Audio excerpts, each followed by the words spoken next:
No ar, Cartão de Visita News.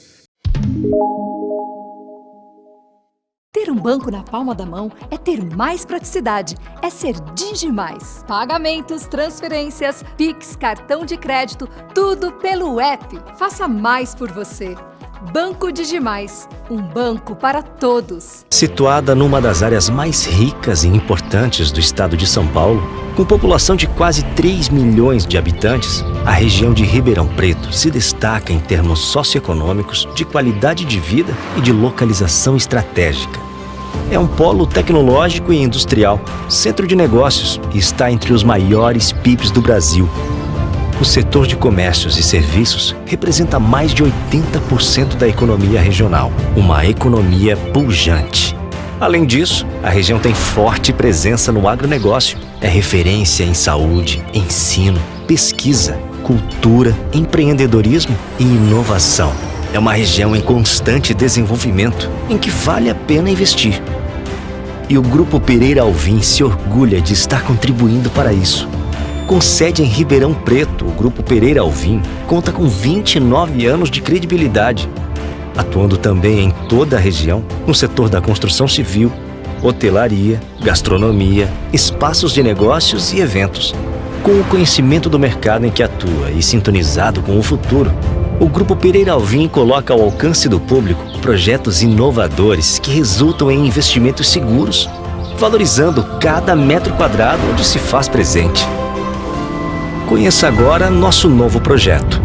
Tendência mundial e um novo conceito de compras, os outlets são excelentes oportunidades para grandes marcas venderem seus produtos diretamente ao público com preços acessíveis. Nesse contexto de transformação, o Grupo Pereira Alvim apresenta o primeiro e único outlet da região, Santa Maria Outlet. Localizado em Cravinhos, na região metropolitana de Ribeirão Preto, em posição estratégica e muito valorizada, às margens da rodovia Anhanguera, o maior corredor financeiro do país, com tráfego de mais de 1 milhão de veículos de passeio mês, nosso outlet encontra-se ao lado de diversos residenciais fechados e grandes indústrias. Conta com espaços amplos, cuidadosamente projetados com atributos especiais e um grande mix de lojas. Um empreendimento que está sendo preparado para receber você e aproximar toda a região.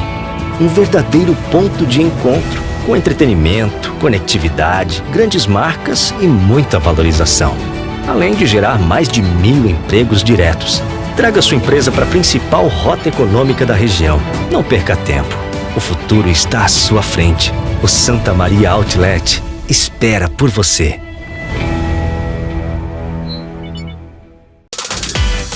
Precisa fazer mais pelo seu negócio? A Soucred Mais é o parceiro certo para ajudar as pequenas empresas. Tudo de forma rápida e simples. Quer fortalecer o caixa? Peça seu microcrédito direto pelo aplicativo. Você também pode antecipar recebíveis. E ainda tem a linha especial de capital de giro para quem é MEI. Para ser grande, tenha um parceiro que faça mais por você. Soucred Mais. Baixe o app agora.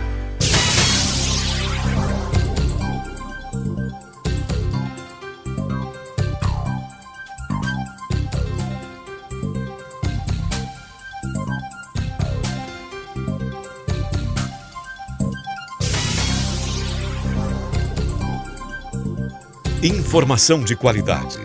Jornalismo profissional. Entrevistas exclusivas. Cartão de Visita News.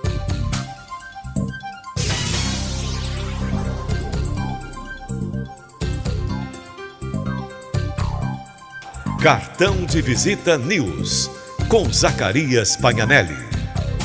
Apoio: Grupo Tati de Comunicação e suas plataformas.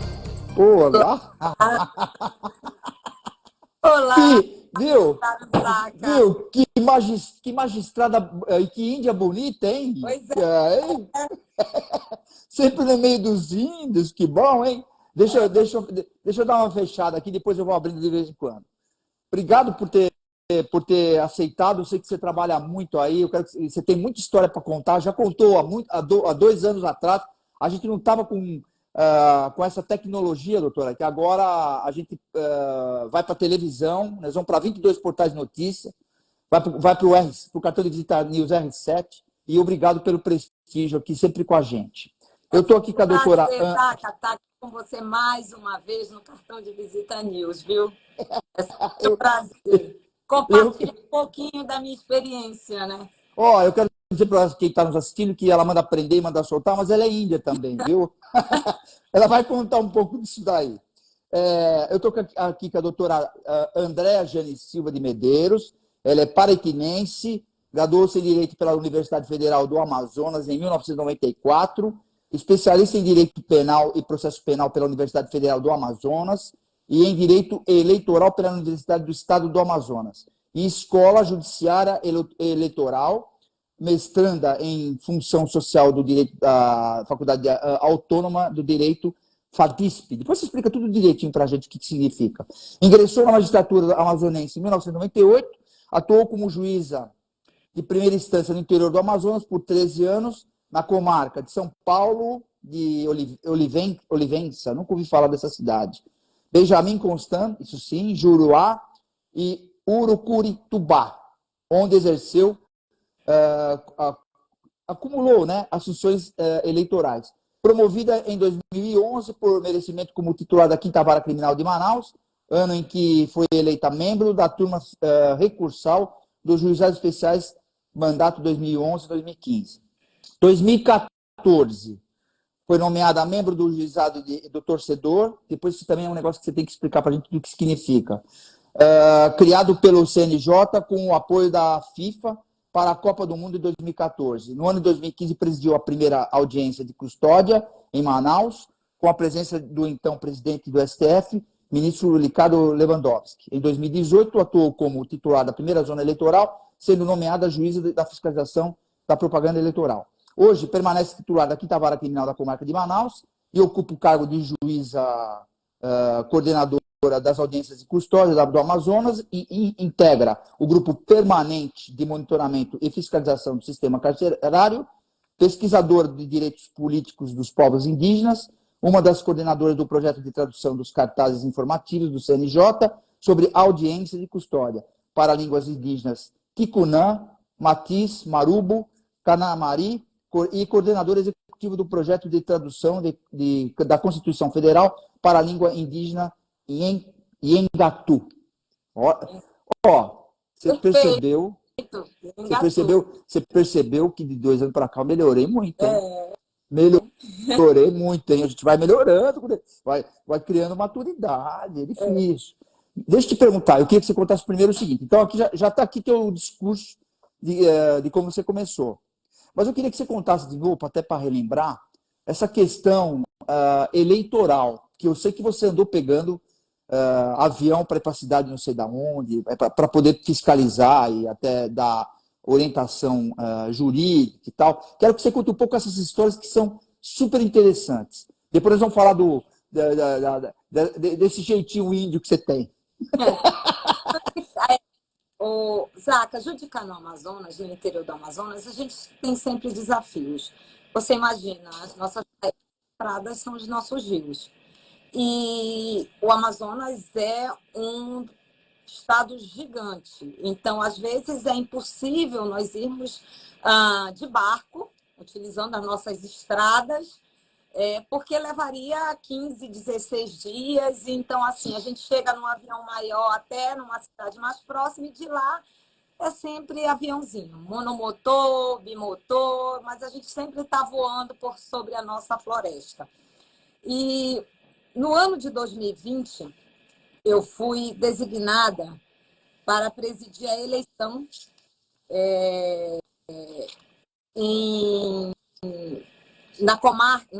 no município de Atalaia do Norte, que fica no Alto Solimões, já lá na Tríplice Fronteira, lá Peru, Colômbia e Brasil.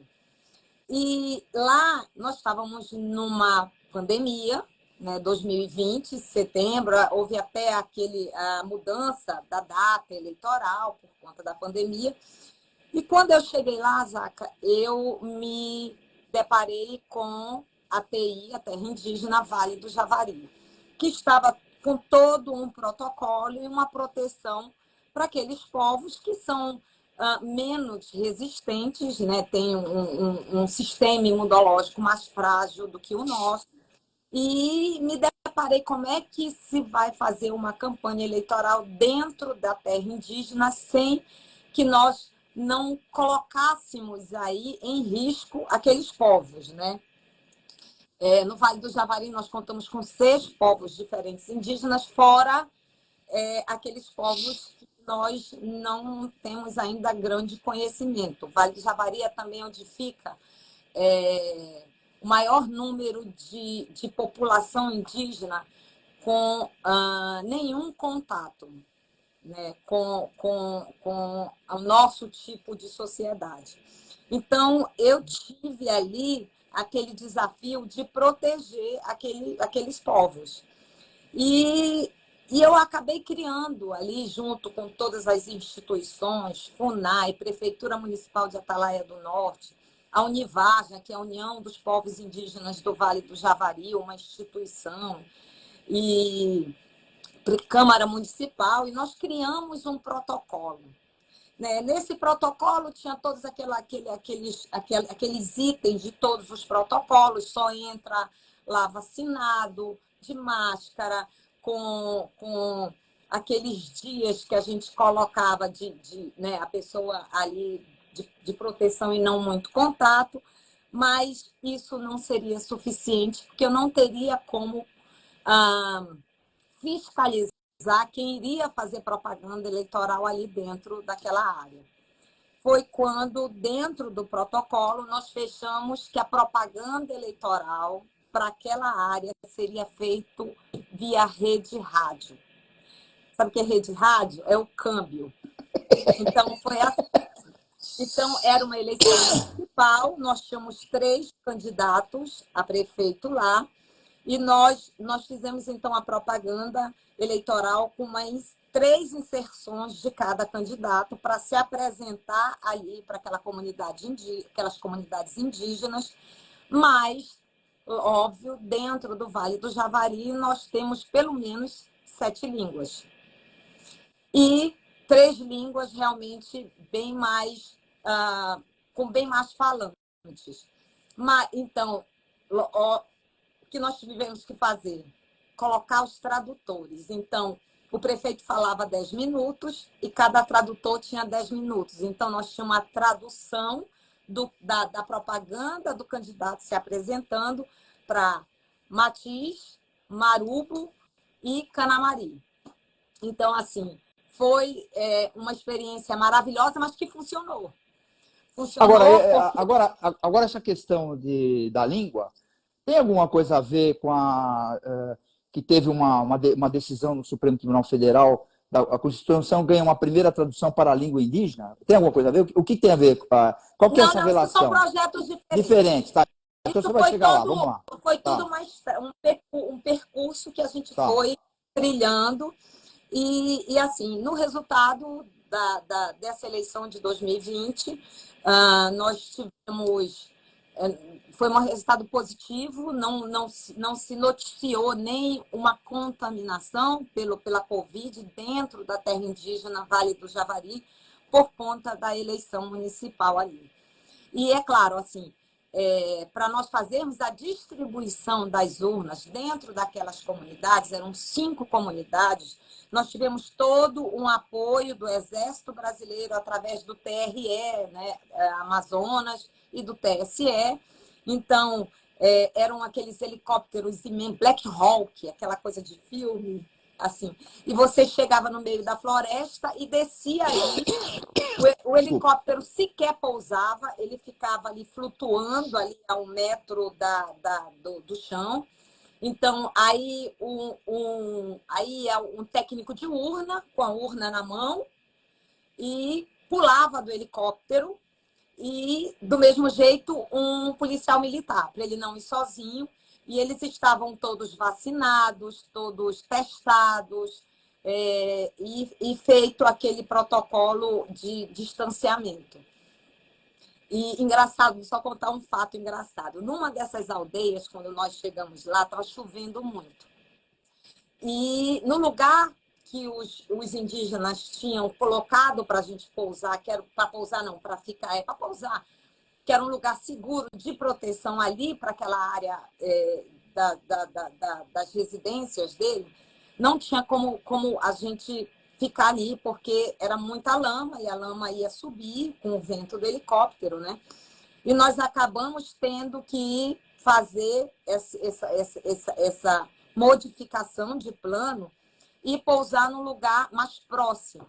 Só que chegou lá que era o campo, porque assim, nós temos as aldeias, elas geralmente têm um espaço comum, e aí tem dentro desse espaço comum uma grande maloca, e tem as casas dos indígenas ao redor. É exatamente como a gente vê, em filme, não? Tá. Exatamente, é aquilo. Tá. É aquilo. Essas aldeias mais isoladas é aquilo. E aí, quando nós pousamos, simplesmente despalhou, porque são todas de palha, né? Despalhou 2 casas lá. Quando aí despalhou, eu vi do helicóptero, disse, nossa, eu acho que, né, aconteceu alguma coisa, deve ter espalhado alguma coisa ali. Quando eu pousei de volta em Tabatinga, meu telefone toca. Aí já era o nosso técnico do TRE, que ele tem um sistema de transmissão do resultado diretamente por via satélite, diretamente para o TSE, e ele tem um telefone ali. Ele me ligou e disse, doutora, era na comunidade de Canamari. Aí, doutora, o chefe quer falar com a senhora. Eu, tá, pois não. Aí eu falei, doutora, quero lhe dizer que despalhou casa do professor e despalhou da família aqui do nosso parente. Eu disse, olha, perdão, realmente não tinha como a gente pousar naquele lugar determinado, não tem problema, mas a doutora vai pagar. Eu, claro, vou dizer o quê? Não vou pagar? Doutora vai pagar. Eu, sim, chefe, vou pagar sim. Não se preocupe, eu vou mandar alguém lá levar as palhas para colocar, não se preocupe. Mas é assim, são eles. Né? Foi uma coisa que eu fiz, por mais que eu estava ali para prestar um serviço, enfim, a minha ida lá causou esse dano e eu tive que conversar ali com a comunidade para a gente repor ali todo o prejuízo que a gente colocou. Mas, assim, é esse tipo de situação que a gente passa. Agora me diz uma coisa. Eu vou tirar a liturgia do cargo, vou te chamar de você, André. Sem problema. E a questão é a seguinte, por que essa relação tão íntima ou tão perto dos índios? É porque você realmente é da região? Ou também tem algum parentesco? Ou, porque eu vejo que você não sai desse lugar. Não, Zaca, mas eu acho que o Vale do Javari, realmente eu tenho uma coisa de alma com o Vale do Javari. Eu não sei explicar. Eu nasci no interior do Amazonas, mas o extremo oposto. Né? Eu sou de Parintins, que é fronteira com o Pará, praticamente, e o Vale do Javari fica mais... Mas Parintins me traz muito isso. Em Parintins, nós temos a nossa maior festa folclórica. E a festa folclórica de Parintins é uma festa plural, é uma festa de diversidade, que sempre trouxe a diversidade. E essa diversidade o indígena, é o branco, é o preto, é o negro, e é todo mundo. E eu cresci com isso. E eu lembro que muitas apresentações do Caprichoso, em 1987, eu não lembro bem, teve uma música chamada Vale do Javari, que o Caprichoso apresentou. Foi dali, quando eu tinha uns 14, 15 anos, eu me liguei de alma com aquele povo. E, através do exercício da magistratura, eu cheguei lá, e quando eu cheguei lá, era como se eu estivesse chegando no lugar mais importante do mundo. Eu me arrepiava, é uma coisa de alma mesmo. É uma coisa bem pesada. A sua terra tem alguma... onde você nasceu, você viveu, tem históricas que são folclóricas culturais, né? Cultura, tá, sim, tá isso, tá sendo Pô, e você. Agora, como que com tudo isso que a gente vê que a cultura às vezes fica meio acirrada, o pessoal não quer sair daquela situação, como é que você foi virar uma magistrada, juíza de direito? Quer dizer, como é que você chegou nisso? Quer dizer, precisa ter precisa ter da onde veio essa inspiração? Não, eu até conto. Eu sempre pensei em fazer. Eu não me lembro pensando em ser bailarina, por exemplo. Eu lembro que eu fazia direito, né? Até chegar à magistratura, claro, houve todo, mas eu sempre lembro que eu queria fazer direito. E meu pai e minha mãe, eu tenho 10 irmãos, né? E quando chegava a época do estudo, meu pai dizia: olha, você quer ir?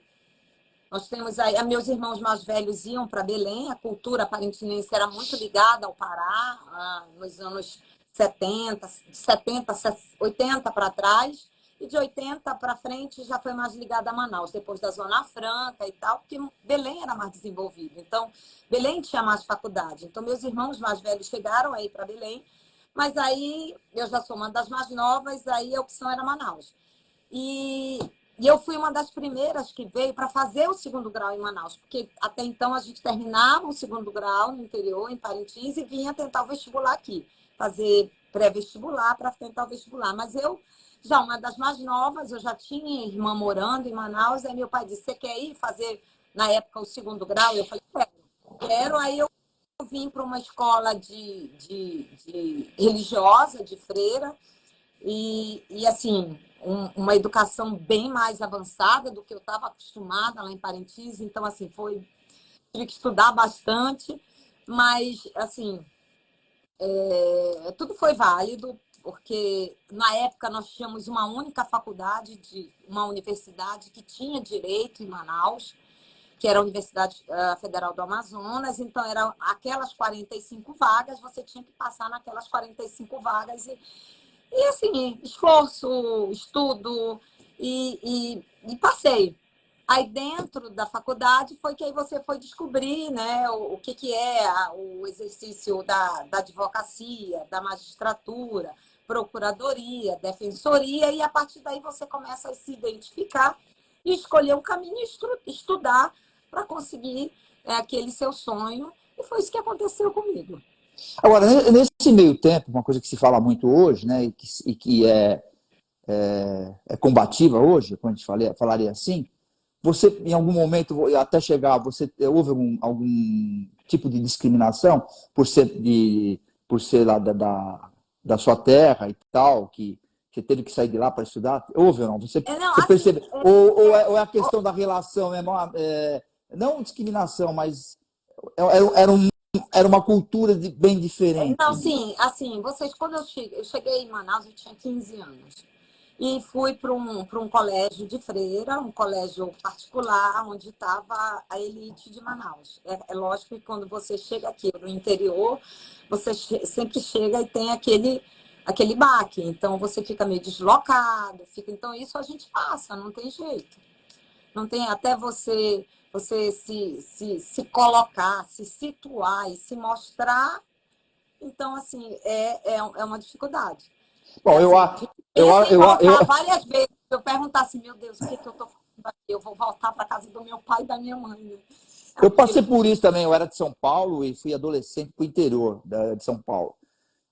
Depois chegou um momento no interior que eu falava assim: bom, pô, engraçado, caipiras são os caras de São Paulo, porque aqui eu tô aprendendo tanta coisa. Andar no meio do mato, acampar, e coisa que em São Paulo, cidade grande, você não faria. Também fiquei 5 anos, depois voltei para São Paulo. Mas eu acho que isso dá uma certa bagagem para a gente de experiência, de maturidade mesmo. Acho que dá uma bagagem essa sobrevivência. Sim, eu sempre carreguei comigo o orgulho de ser do Amazonas, de ser da floresta e de ser parintinense. Esse orgulho eu sempre trouxe, sempre. Eu nunca abri mão dele. Eu sempre trouxe. Eu sou, sim, do interior do Amazonas, eu sou da floresta, né? Eu sou desse rio, dessa terra, e a floresta faz parte de mim. Então, é isso. Eu tenho te acompanhado, você está toda hora no meio lá. no meio dos índios, no meio dos... Toda hora, eu te acompanho de vez em quando, eu vejo toda hora, até a gente tinha conversado há um tempo atrás, você estava ocupada, não deu para a gente fazer, mas toda hora eu olho, você está no meio dos índios, ou está no meio das autoridades, ou tá em Brasília tentando resolver alguma coisa para que faça andar essa questão dos índios. O que você pode falar sobre isso? Assim, a minha luta, na realidade, o Zaca, é sobre acesso à justiça. Então, assim, eu como já andei muito pelos nossos interiores, pelas nossas comunidades indígenas, não só indígenas, mas o próprio ribeirinho, o acesso à justiça, e não acesso à justiça, quando eu falo, não é o acesso ao advogado ou é o acesso a tudo. A justiça de uma forma comum, a um direito que ele tem, que aquela pessoa tem e não tem conhecimento e por isso não adquire. Então, a minha luta é essa, é o acesso à justiça. Então, eu vou trabalhando um projeto aqui, um projeto ali, um não ganha repercussão, mas dá certo, o outro ganha uma repercussão maior. E esse ano eu tive a felicidade de estar envolvida em 2 grandes projetos. O primeiro projeto foi, junto às comunidades indígenas, foi o projeto da tradução dos cartazes sobre audiência de custódia para as línguas indígenas. Hoje, no Amazonas, nós temos esses cartazes traduzidos para 7 línguas indígenas. 3 no Alto Rio Negro, que é para Nhangatu, Tucano e uma outra língua. E nós temos 4 no Alto Solimões, que é Ticuna, que é umas línguas indígenas mais faladas no Brasil, é a 3ª língua indígena mais falada no Brasil, é a língua ticuna. E dentro do Vale do Javari, mais 3 línguas, Matiz, Canamari e Marubo. E quando nós fizemos esse projeto, é um projeto que é um projeto do Tribunal de Justiça, em parceria com a ESMAN, a nossa Escola da Magistratura, e o CNJ.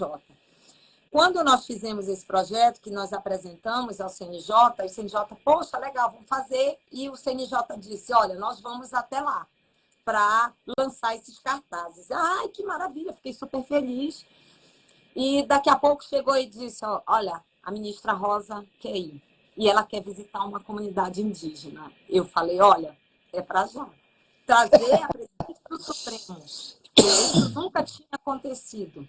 Trazer a presidente do Supremo a uma aldeia no meio do Vale do Javari, que está naquela disputa toda, que está naquele sofrimento todo. Lá, Vale do Javari é onde foi o Bruno, que era o indigenista, e o jornalista Dom foram assassinados por conta ali, né, de disputa ali, e de luta contra as invasões de pescadores, de madeireiros e de traficantes, né? Não tem jeito. Então, eles estavam vivendo toda essa... E a ministra do Supremo se dispor, não, eu quero ir lá, quero ouvi-los. Aí nós fizemos todo esse projeto que foi movimentou bastante, não só o Tribunal de Justiça do Amazonas, mas todo o município de Itabatinga e a terra indígena Vale do Javari. Precisa fazer mais pelo seu negócio? A Soucred Mais é o parceiro certo para ajudar as pequenas empresas. Tudo de forma rápida e simples. Quer fortalecer o caixa? Peça seu microcrédito direto pelo aplicativo. Você também pode antecipar recebíveis. E ainda tem a linha especial de capital de giro para quem é MEI. Para ser grande, tenha um parceiro que faça mais por você. Soucred Mais. Baixe o app agora. Este é um chamado para nos unirmos contra o ódio espalhado pelas fake news, informações falsas que podem destruir a democracia e, mais do que isso, destruir famílias, reputações, vidas. E se a vítima fosse um amigo, sua filha? E se fosse você? Acesse gov.br/Brasil contra Fake. É hora de frear o ódio, parar de repassar informações falsas, checar cada fato e sua fonte. Porque quem espalha fake news, espalha destruição. Brasil, União e Reconstrução. Governo Federal. Situada numa das áreas mais ricas e importantes do estado de São Paulo, com população de quase 3 milhões de habitantes, a região de Ribeirão Preto se destaca em termos socioeconômicos, de qualidade de vida e de localização estratégica. É um polo tecnológico e industrial, centro de negócios e está entre os maiores PIBs do Brasil. O setor de comércios e serviços representa mais de 80% da economia regional, uma economia pujante. Além disso, a região tem forte presença no agronegócio. É referência em saúde, ensino, pesquisa, cultura, empreendedorismo e inovação. É uma região em constante desenvolvimento, em que vale a pena investir. E o Grupo Pereira Alvim se orgulha de estar contribuindo para isso. Com sede em Ribeirão Preto, o Grupo Pereira Alvim conta com 29 anos de credibilidade, atuando também em toda a região no setor da construção civil, hotelaria, gastronomia, espaços de negócios e eventos. Com o conhecimento do mercado em que atua e sintonizado com o futuro, o Grupo Pereira Alvim coloca ao alcance do público projetos inovadores que resultam em investimentos seguros, valorizando cada metro quadrado onde se faz presente. Conheça agora nosso novo projeto. Tendência mundial e um novo conceito de compras, os outlets são excelentes oportunidades para grandes marcas venderem seus produtos diretamente ao público com preços acessíveis. Nesse contexto de transformação, o Grupo Pereira Alvim apresenta o primeiro e único outlet da região, Santa Maria Outlet. Localizado em Cravinhos, na região metropolitana de Ribeirão Preto, em posição estratégica e muito valorizada, às margens da rodovia Anhanguera, o maior corredor financeiro do país, com tráfego de mais de 1 milhão de veículos de passeio mês, nosso outlet encontra-se ao lado de diversos residenciais fechados e grandes indústrias. Conta com espaços amplos, cuidadosamente projetados com atributos especiais e um grande mix de lojas. Um empreendimento que está sendo preparado para receber você e aproximar toda a região. Um verdadeiro ponto de encontro, com entretenimento, conectividade, grandes marcas e muita valorização. Além de gerar mais de 1.000 empregos diretos. Traga sua empresa para a principal rota econômica da região. Não perca tempo. O futuro está à sua frente. O Santa Maria Outlet espera por você. Ter um banco na palma da mão é ter mais praticidade, é ser Digimais. Pagamentos, transferências, Pix, cartão de crédito, tudo pelo app. Faça mais por você. Banco Digimais, um banco para todos. Cartão de Visita News, com Zacarias Pagnanelli. Apoio Grupo Tati de Comunicação e suas plataformas. Ela precisou descer de helicóptero? Você foi falar com o dono Foi de lá? helicóptero. De helicóptero. Ela chegou direto em Tabatinga, Brasília, Tabatinga, através do avião próprio, né, lá do STF. Mas de Tabatinga, nós tivemos, como a comunidade, a comunidade indígena, né, a aldeia indígena, onde nós fomos, que se chama Aldeia Paraná, era muito longe de Tabatinga, nós tivemos que ir a uma cidade do Acre, de avião ainda, e de lá pegar um helicóptero para chegar, então, a essa aldeia. Porque se nós saíssemos direto de Tabatinga, e assim, 4 horas e meia de helicóptero para chegar a essa comunidade. Então, a melhor forma que o sistema de segurança da ministra do STF, juntamente com o sistema de segurança do TJ, acharam, foi a gente chegar a essa cidade do Acre para poder sair de helicóptero, aí foi cerca de 50 minutos de voo. E quando nós chegamos lá, estavam todos os representantes de todas as etnias, porque um dia antes eles tinham feito um congresso lá, uma reunião para decidir sobre a eleição da Univaja, quem ia presidir a União dos Povos Indígenas do Vale do Javari, então estavam todos lá.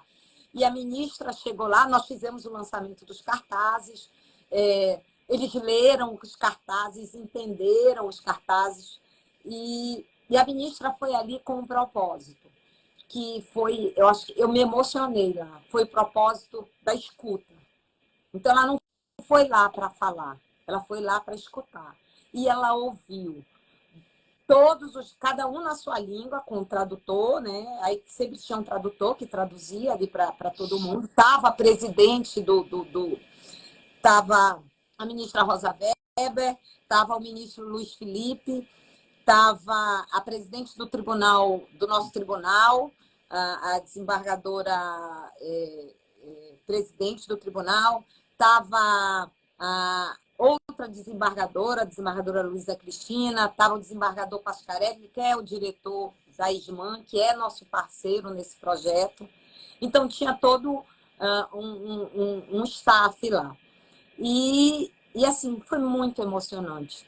E falaram mulheres, a mulher mais idosa da tribo, e eles falavam o seguinte, que o que nós precisamos é de segurança, o que nós precisamos é da nossa terra, do nosso território. É isso que nós precisamos, né? Nós precisamos da segurança de ter esse território protegido, né? Então, é isso. No final, ela realmente ficou muito, muito tocada por tudo aquilo que ela ouviu daqueles povos, e lá ela se comprometeu a marcar junto ao STF, colocar em pauta o processo do marco legal. E cumpriu. O engraçado é que ela deve ter ido lá, é óbvio que ela foi lá para ouvir, ela foi lá para entender o que estava acontecendo, mas eu também acho que tem uma perninha aí. Ela falou, deixa eu ver como é que são os índios de verdade, né? Como é que você vai tomar uma decisão? Os indígenas, né?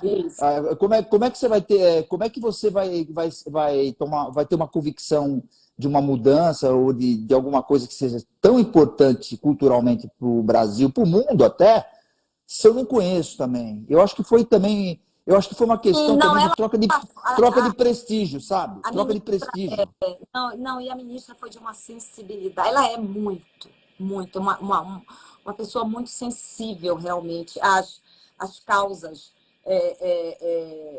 das minorias, às violências. Ela é muito sensível. Então, assim, e aí deu tudo certo, maravilhoso, e nós fizemos. E aí, nessa conversa da gente lá, ela teve a ideia e virou e disse, mas por que nós não traduzimos a Constituição? Aí nossa, Constituição, porque a tradução dos cartazes, os cartazes são informativos. Vamos voltar um pouquinho para os cartazes. Então, o que diz o cartaz? O cartaz explica para aquele indígena o que é a audiência de custódia, o que é tornozeleira eletrônica, o que é liberdade provisória. Por quê? Porque, às vezes, o indígena sai ali da aldeia, vai estudar, fala um português compreensível e entende, mas não chega. Muita gente, até do nosso meio, às vezes, não compreende o que é, como funciona, o que é uma tornozeleira eletrônica, o que são aqueles itens que a gente tem que cumprir, né, para estar em liberdade provisória. Então, foi isso que nós fizemos, né, com os cartazes. Explicar para aquele indígena, na sua língua, através daqueles cartazes, o que vai acontecer naquela audiência de custódia. Inclusive, que se ele não entender, ele tem o direito a um tradutor. Então, deixa eu perguntar uma coisa.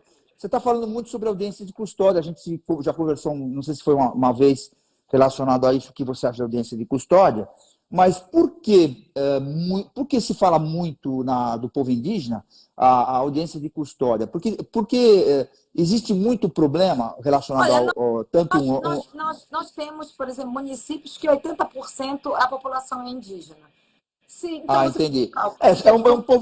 Seria um povo normal, tem problemas. Tá. Então, assim, nós temos o maior município indígena do Brasil é São Gabriel da Cachoeira. 80% da população de São Gabriel da Cachoeira é indígena. André, explica o que é audiência de custódia, para quem não sabe. Não, a audiência de custódia é aquele momento onde o preso em flagrante é apresentado ao juiz e ali ele vai falar sobre a sua situação pessoal, as circunstâncias da sua prisão e o juiz, com essas informações, decide se ele vai responder aquele processo em liberdade ou não. Obviamente acompanhado da polícia, se houve alguma pressão e tal, Sim, tudo isso não, daí, ele né? fala se houve algum tipo de violência física, psicológica, ali ele vai falar. Olha, eu fui. Eles geralmente falam o que foi que aconteceu, como é que foram presos, aí o juiz pergunta: olha, houve algum tipo de violência com o senhor fez o exame de corpo de delito, então verifica, na realidade, a legalidade daquele momento que foi a prisão em flagrante dele. Então, se foi tudo legal e se ele realmente foi um crime muito com uma pena muito alta, um roubo com posse de arma, com uso de arma, o estupro, aí o juiz vai decidir ali, não, vai ter que realmente responder esse processo não em liberdade. Aí deixa o cidadão legalmente preso ali para que, né, venha o procedimento e ele responda aquele processo. E quando os casos são mais furto e ele não responde a nenhum outro processo, não tem nenhuma condenação, o juiz naquele momento decide pela sua liberdade provisória. Bom, E a gente, esse prazo seria o prazo de 24 horas. a gente sabe que o magistrado tem dependendo da área que ele ocupa, que é só. Ele é técnico. Mas eu acho que você é muito mais do que técnica nessa história, porque eu não sei se eu estou falando uma bobagem aqui, se são muitos magistrados que estão envolvidos nessa área, entendeu? Porque eu acho que você tem um pessoal que trabalha com você e tal, colegas, cada um numa área e tal. E assim, e você acha complicado a sua convicção numa decisão, no caso deles, por serem até leigos em algumas situações? Porque você sabe que o indígena ele já tem aquela coisa nele de, vamos falar assim, de sobrevivência, de caça, não sei o quê, e acredito eu que não leva nem desaforo para casa. Não sei como é que se eles estão tão alinhados assim. Você tem Não, passado por algum. eu tive grandes problemas, na realidade, só quando eu atuei realmente lá no Alto Solimões, lá em Benjamin Constant. Porque ali às vezes o pescador chegava ali comigo e dizia assim: doutora, prenderam a minha canoa com a minha rede de pesca. Aí eu entrava em contato lá com o pessoal do IBAMA e dizia: olha, o que aconteceu com o seu Francisco? Não, doutora, a gente pegou ele com um porco do mato e com uma tartaruga. Eu falei: sim, ele vai fazer o quê com esse porco do mato e uma tartaruga? Vai ficar rico? Vai destruir a floresta? Isso é meio de sobrevivência. E aí eu realmente entrava no embate por conta que eu sei a realidade. Eu conheço a realidade do ribeirinho e do indígena. E aquilo é meio de sobrevivência.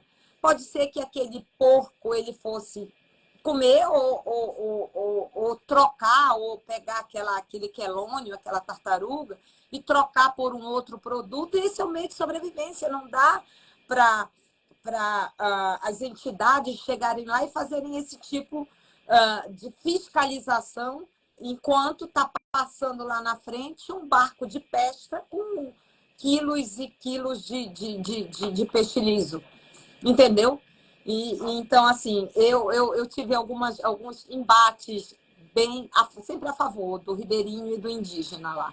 Sempre tive bastante esse embate. Bom, doutora Andréa, nós já falamos, hein? Pois Estamos no é, não, eu final. preciso falar do Não, projeto. você vai falar. Então fale agora. Bom, então, nessa nós paramos lá com a ideia da ministra Rosa da Constituição. Aí, conversando, disse: não, mas a gente vai traduzir a Constituição inteira, ou então só aquelas partes do artigo 5º, artigo 232, 231, 232, que são, né? Pegava aqueles. Ela virou e disse: não. Se tivermos que fazer o projeto é a Constituição inteira. Tá bom. Eu vi, eu ia falar, eu vi a matéria aquela hora que comentei. E aí? Aí, então, foi decidido pela língua Nhengatu.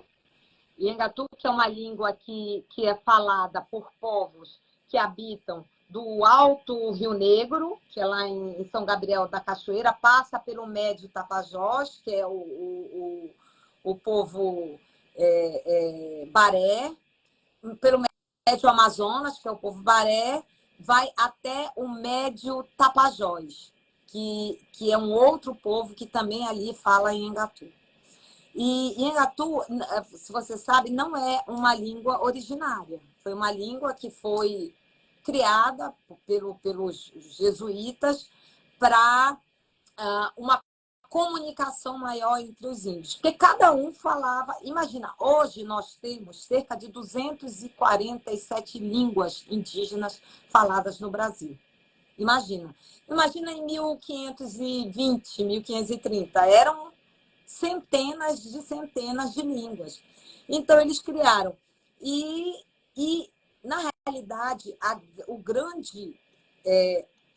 grande vitória do Nengatu, porque foi através dessa língua Nengatu que os povos indígenas começaram a se comunicar e a montar uma estratégia de luta.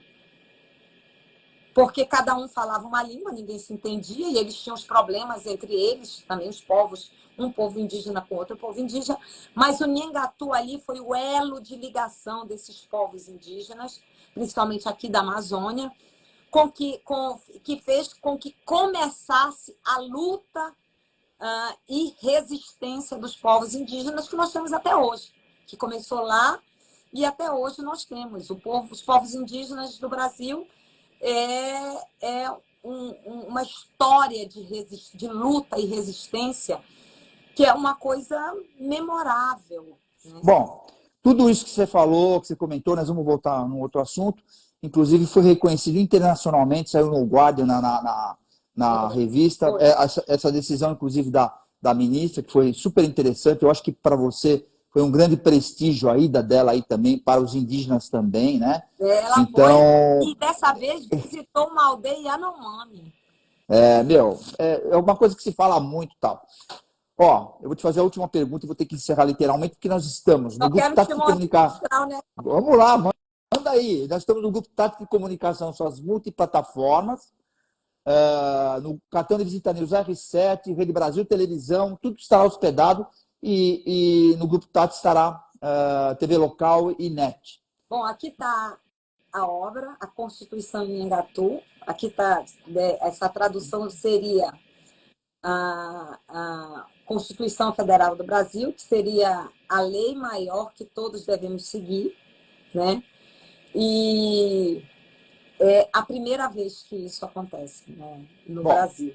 Mérito de Vossa Excelência também, né? Vamos falar assim.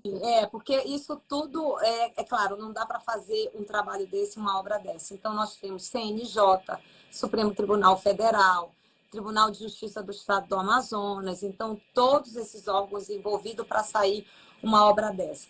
E, como falou a ministra Sônia Guajajara, no lançamento lá em São Gabriel da Cachoeira, esse é só o início. Então, eu espero realmente que isso seja o início de uma grande jornada de tradução de leis e de outros documentos para o entendimento dos povos indígenas. Doutora Andréa, eu quero te agradecer a sua simpatia. Você tem uma classe que é uma coisa impressionante. E eu queria que você... Para quem que você entrega o seu cartão de visita? Eu entrego para você.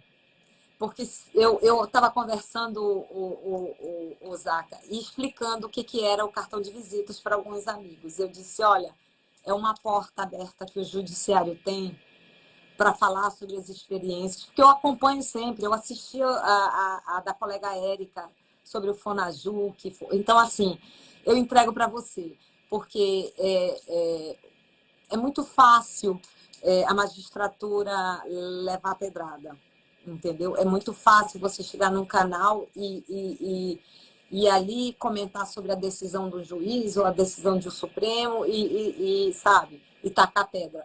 Mas o cartão de visita News, eu acho que é um espaço que a magistratura brasileira tem para mostrar um pouquinho do nosso trabalho, que a magistratura não é só gabinete, a magistratura vai muito além disso, vai a projetos e experiências maravilhosas pelo Brasil inteiro. Então, o cartão de visita vai para você. Sinta-se abraçada, muito obrigado pela sua elegância, eu agradeço o cartão. Não é o perfil que você dá para mim, mas eu vou aceitar, porque realmente é o perfil do programa mesmo, e a gente está muitos anos no ar, e inclusive eu fui entrevistado agora nos Estados Unidos para falar sobre o cartão de visita, como tudo começou, e a gente, graças a Deus, como você é uma das únicas que faz esse trabalho, eu, graças a Deus, também sou um dos únicos. Pois é. Então, Excelência, muito obrigado. Tá? muito obrigada, é um grande prazer. Um abraço Você estará, logo mais você estará recebendo o material e eu te avisarei quando estará no ar na televisão, no grupo Tati de Comunicação, que dá apoio cultural para a gente. Muito obrigado. Tchau, tchau. Ter um banco na palma da mão é ter mais praticidade, é ser Digimais. Pagamentos, transferências, Pix, cartão de crédito, tudo pelo app. Faça mais por você. Banco Digimais, um banco para todos. Situada numa das áreas mais ricas e importantes do estado de São Paulo, com população de quase 3 milhões de habitantes, a região de Ribeirão Preto se destaca em termos socioeconômicos, de qualidade de vida e de localização estratégica. É um polo tecnológico e industrial, centro de negócios e está entre os maiores PIBs do Brasil. O setor de comércios e serviços representa mais de 80% da economia regional, uma economia pujante. Além disso, a região tem forte presença no agronegócio, é referência em saúde, ensino, pesquisa, cultura, empreendedorismo e inovação. É uma região em constante desenvolvimento, em que vale a pena investir. E o Grupo Pereira Alvim se orgulha de estar contribuindo para isso. Com sede em Ribeirão Preto, o Grupo Pereira Alvim conta com 29 anos de credibilidade, atuando também em toda a região no setor da construção civil, hotelaria, gastronomia, espaços de negócios e eventos. Com o conhecimento do mercado em que atua e sintonizado com o futuro, o Grupo Pereira Alvim coloca ao alcance do público projetos inovadores que resultam em investimentos seguros, valorizando cada metro quadrado onde se faz presente. Conheça agora nosso novo projeto. Tendência mundial e um novo conceito de compras, os outlets são excelentes oportunidades para grandes marcas venderem seus produtos diretamente ao público com preços acessíveis. Nesse contexto de transformação, o Grupo Pereira Alvim apresenta o primeiro e único outlet da região, Santa Maria Outlet. Localizado em Cravinhos, na região metropolitana de Ribeirão Preto, em posição estratégica e muito valorizada, às margens da rodovia Anhanguera, o maior corredor financeiro do país, com tráfego de mais de 1 milhão de veículos de passeio mês, nosso outlet encontra-se ao lado de diversos residenciais fechados e grandes indústrias. Conta com espaços amplos, cuidadosamente projetados com atributos especiais e um grande mix de lojas. Um empreendimento que está sendo preparado para receber você e aproximar toda a região.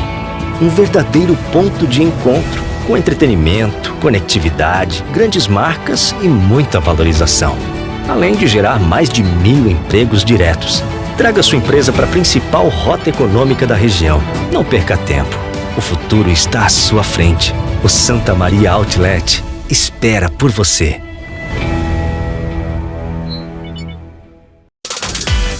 Precisa fazer mais pelo seu negócio? A Soucred Mais é o parceiro certo para ajudar as pequenas empresas. Tudo de forma rápida e simples. Quer fortalecer o caixa? Peça seu microcrédito direto pelo aplicativo. Você também pode antecipar recebíveis. E ainda tem a linha especial de capital de giro para quem é MEI. Para ser grande, tenha um parceiro que faça mais por você. Soucred Mais. Baixe o app agora. Informação de qualidade, jornalismo profissional, entrevistas exclusivas. Cartão de Visita News. Apoio Grupo Tati de Comunicação e suas plataformas.